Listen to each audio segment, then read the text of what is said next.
This is Wes S. This is a video for a fellow YouTuber. Do not go subscribe to his channel. He doesn't like that. So anyway,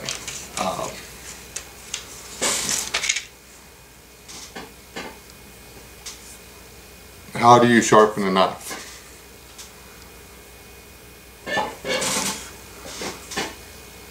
Staff Sergeant Badass on Step 1 Survival said that just because we assume something's common sense, that doesn't mean we're right. Not everybody has common sense. What we think is common sense, somebody else might not think is common sense.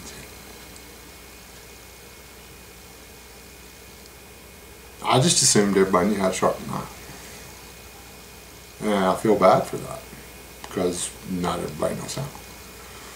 Disclaimer. This is probably not the way that everybody does this. Okay? Daniel, I'm going to show you how I sharpen a knife. I don't try to shave with mine. I cut wood, meat. I process the chickens and whatever. I keep a sharp knife, but I keep an edge that's very utility friendly. And I'm going to show you what I do and see if it helps. Alright? First I got to go see what's chasing the chicken. Alright, I'm back. Whatever it was, West none, whatever it was, it won. So, gotta work me and the dog. I think it had a chicken with it. But anyway, this is the whetstone, or type of whetstone I prefer. This one is a, I don't think this is Harbor Freight. I think I got this at the hardware. But there's a fine grit side and a coarse grit side. There's not a lot of difference in the grit, but I actually, the knife I use the most is this little old timer. All I ever use is coarse side. For the knives I use for butchering or vegetables or whatever, I mean, I'm not planning on shaving with this. I want to cut stuff. The coarse side will actually make it a micro serrated blade. You lay it flat on there, you're not going to get anywhere. If you put it up too steep, you're not going to get anywhere. There's actually, on most knives, there's the blade, there's the grind, and then there's the edge. When you're sharpening, the best way to do it is sharpen to you. This is the Boy Scout method, okay? It's little circles. You put it to where you can see the edge of the blade, and you actually tip it up, and you can see. I'll have to move the camera. This is going to be spliced together so I can show you what I'm talking about. But anyway, you roll it up until the edge touches, or is about to touch, and then you slow circle. Not little bitty tiny circles. You're not doodling. You're sharpening the knife. And you got to maintain that angle the entire time. Make your circles, especially on the curved part of your blade, keep them big and steady. And yeah, I'm doing a lot on one side.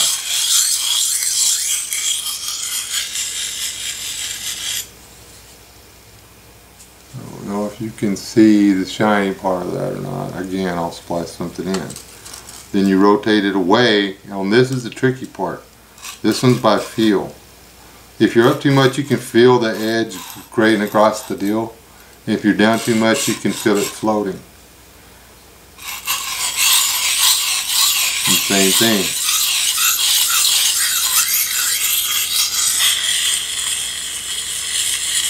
And it's a fine line between the pressure. You actually put a little bit more pressure when you're rolling forward in your circle and when you're coming back.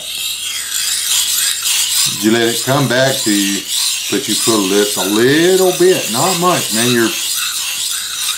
You're not trying to grind it, you're honing it. You're not trying to take any more material off than you have to.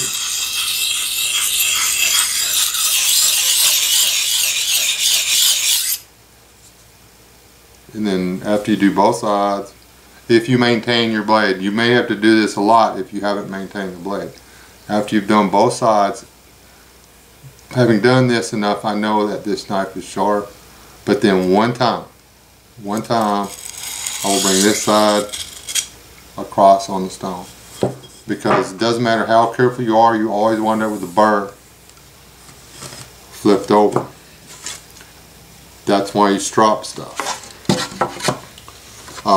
This isn't my normal piece of leather for stropping, but you just roll the knife edge at the same angle you did the other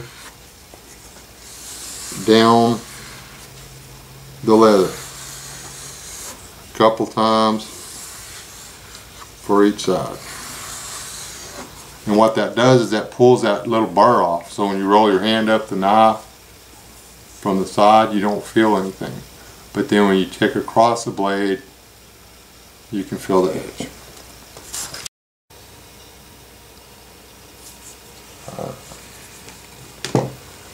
Anyway, take your stone, hope y'all can see that. You put this on there. I don't know if you can see that or not, but you've got the flat of the blade, then you've got the bevel, the grind on the blade, one pitch, two pitch, and then you've got the edge. This should be 90 degrees with your stone, and that's usually 10 or 15, and that's going to be 20 depending on who does it. I keep mine a little steeper than most folks. But anyway,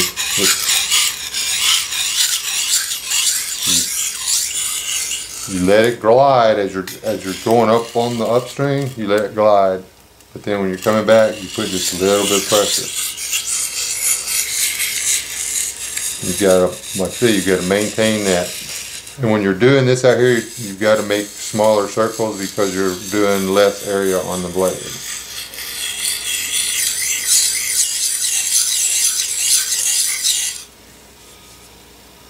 Same thing. You flat up, and then you feel it when it goes over.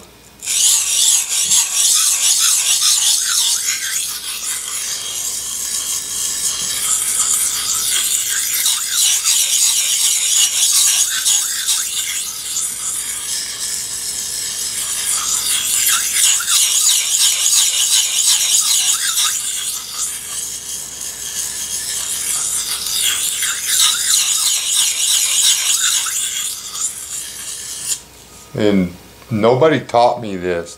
Believe it or not, I read this out of a Boy Scout manual. How to sharpen your knife, or a knife. These directions, or the way I understood these directions, were in a very old Boy Scout manual. And this is just me. I always do one set of those and one set of these. And just drop it.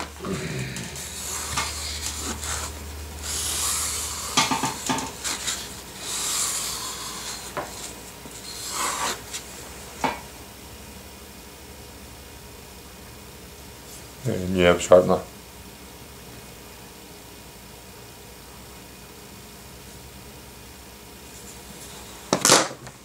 Now if you bought something like this, see what's wrong with that? Let's see what's wrong with it. Let's see what's wrong with it, blade. Squirrel done chewed up the blade down here. Now you can hone this part up here, and if you've got a little tiny file you can knock the inside of these, but blades like this are throwaway blades in my personal opinion. So these are a waste of money. But this, you can see the pitch is real good, flat, second, and if I move it up here, boom, there's the third. You got one, there's 1, 2, 3. There's 3 angles you got to worry about. And this one, because it's what is it, katana shaped blade. I've actually sharpened this a few times. This isn't mine, it's my son. But he left it here.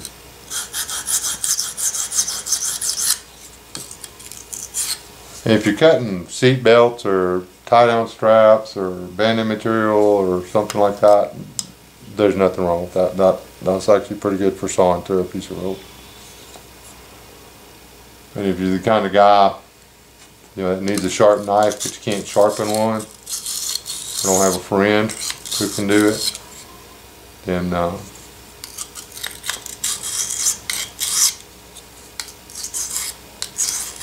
no judgment on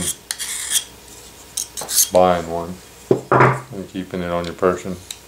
Don't pay a lot, because when it does get dull, that's all you can do with it. That's why it's here, not on my son's person. Doesn't matter, it's a different knife. One angle, 2 angle, there's a 3rd angle. 1, 2, 3. 1, 2, 3. Same thing. See how, hear that sound? I'm not on the edge. Can you hear the difference? You hear the difference?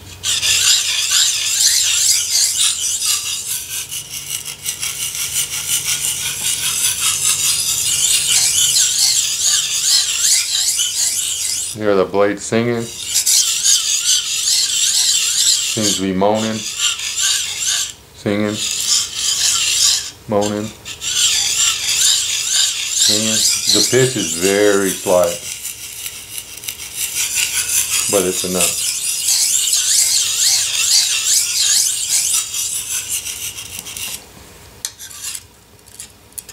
And this one, I've got a pretty extreme angle on it.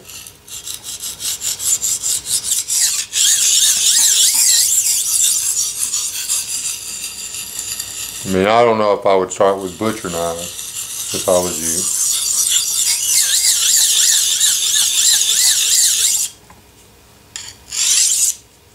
And I was learning to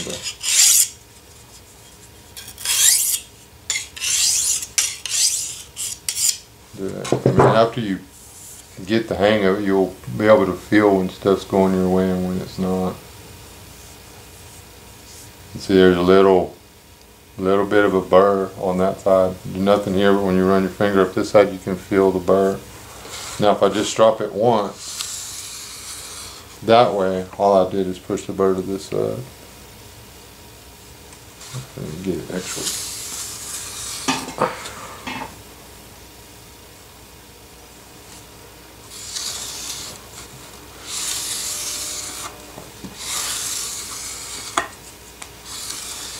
Just drop it a couple times. Takes that burr off and makes the knife sharp. And that's pretty damn sharp. Technique's the same for everything. This is a hatchet, a little small camping hatchet, and it's still there's 1, there's 2, and then the edge on this thing is very, very, very tiny. And I actually because I don't want two bevels on this.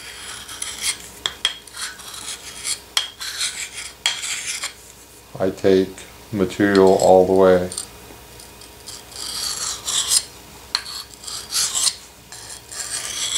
Because every time you hone or sharpen a knife, you lose material on the blade. So you have to, like on this one, it's got this flat grind on it.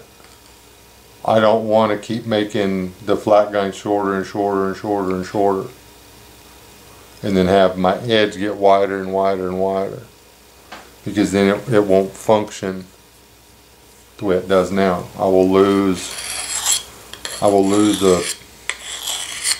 the quality of tool. Not every time you sharpen something is it just a matter of working on just the edge. Sometimes you're working on more than the edge.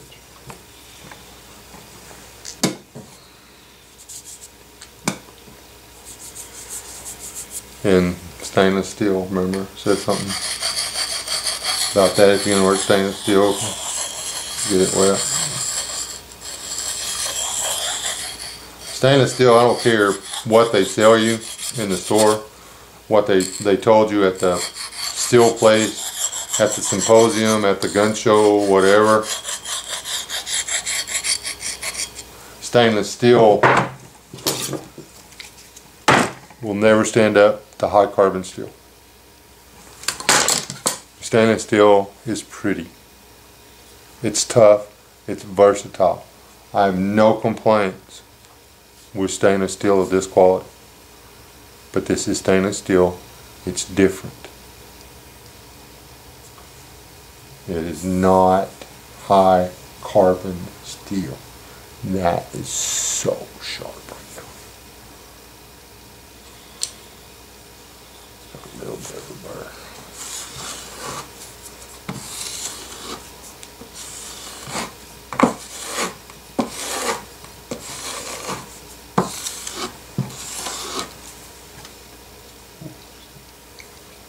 Sharp. See if this paper's not dry enough. I don't think we're ever going to get this.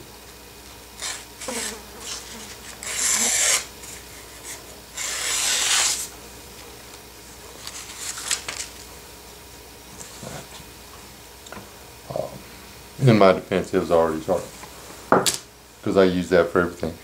That's like my go-to woodworking little tool. That's it. Let me see if I can get a better angle on the sharpening thing one more time. These knives are going to flick be sharp when I'm done with it. I have to warn my wife. Let's see here, how are we going to do this?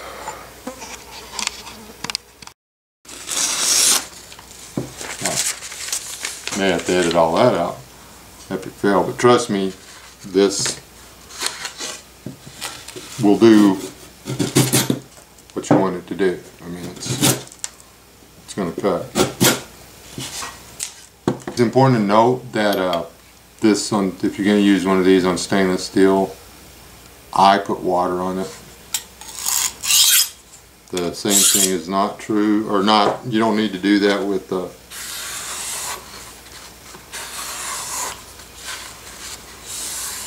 carbon. You can if you want.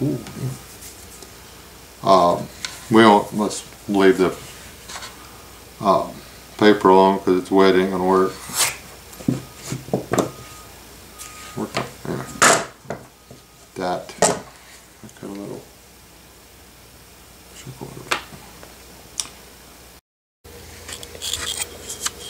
Now, if I cut myself, whoa, because I'm gonna try to do this instead of watching out here, I'm going to be watching where you can see. I'm going to try to do this in this tiny pew grinder where you can see my finger. To me, this is like 1 inch by 1.5 inches, which means all this is really, really small. Not like out here where it's like normal size. Okay, so if I cut myself, it's your fault. You did it. Okay, now, first, second, third. Okay. Small circles. Hit sound. That don't sound happy. You hear it sing? That kind of wishes. Hear it? Hear it?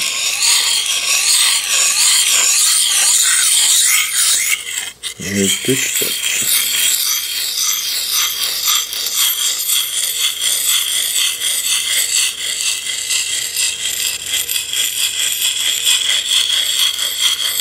You gotta maintain that angle. Y'all getting sick yet? I was trying to help. And same thing, I don't know if you can see, that's wrong. That's wrong. Just until that little bevel, see the shiny thing? You see the shiny part? That's the edge. Here's the grind. Here's the blade. Here's the grind. And here's the edge. Wait, I already did this. I'm going this way.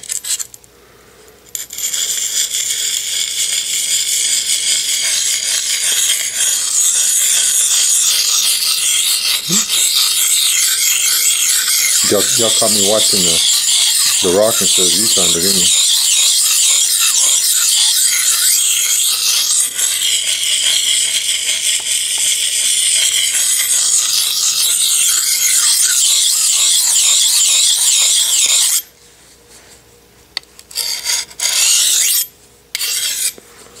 The only reason I do this is to make it a little easier to strop. Which, same thing, you just hold it on the edge and drag it over the lather. I'm going to bother stropping it this time.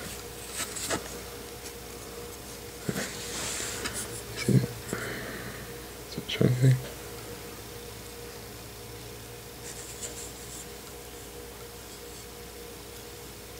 It's not focusing very well. It's annoying. Maybe the lens is dirty. This is my finger. Can you see my finger? This is better. Not so much.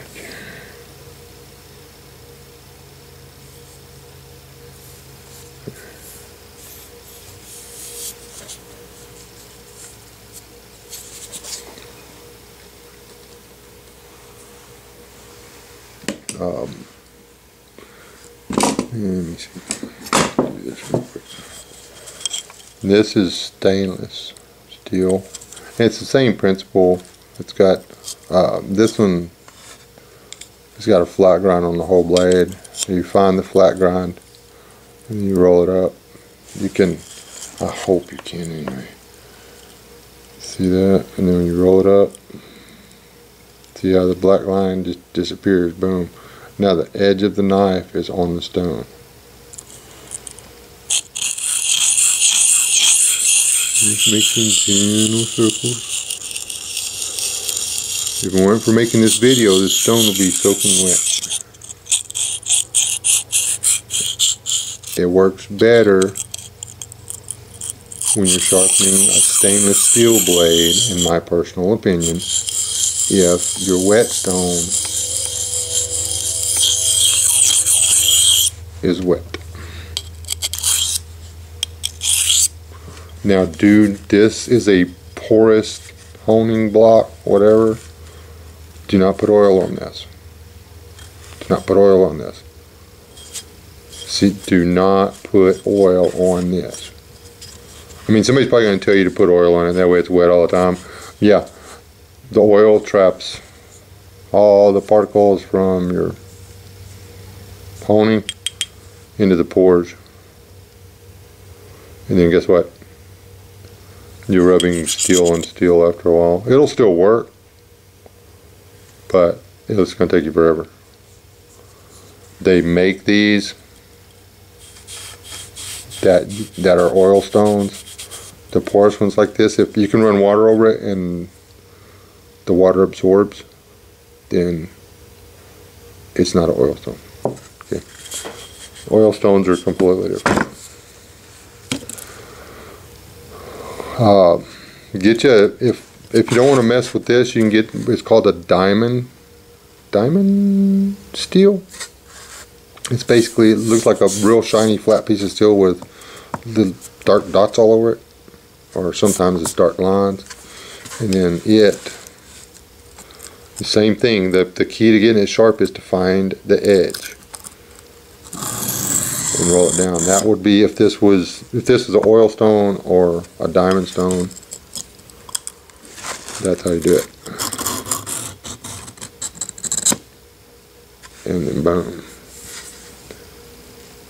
I have a steel in there, but I actually used to carry a diamond in my diamond steel in my pocket, but it occurred to me that I'm not going to be using this to shave, so yeah, I didn't need it.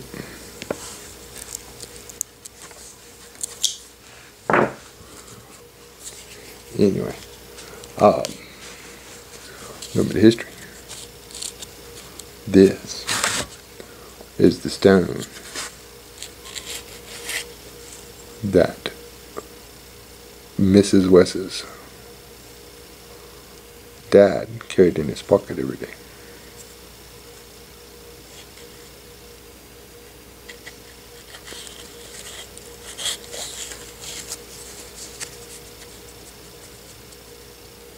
I don't use this. He didn't use it as an oil stone, but he did work around stuff like that. And this had oil in it, or oil on it from whatever. And it's just little trace of oil on the stone, and I do not want to mess it up. That will stay just like it is until I put it in a piece of foil with a note that explains its existence. So yeah, anyway, that's a little bit of history there. This is going to be really long. I hope that helped on the sharpening the knives. It's something you got to practice with. Just get you a knife that you can see the bevel on, and then practice. And pick a grind or a bevel that you like and stick with it. Hope that helped. Get your whetstone, diamond rock. Most of the sharpening kits come with directions. It's a patience thing though. It's not a, and you see those guys doing the in their knife sharp. That's because they do it all the time. They never let it get dull. If you work with a knife, it's a little different. But that's it. That's how Wes sharpens a knife. Stay alive, don't die. Now I'll get to put all this up before my wife catches me and makes me sharpen everything in the kitchen.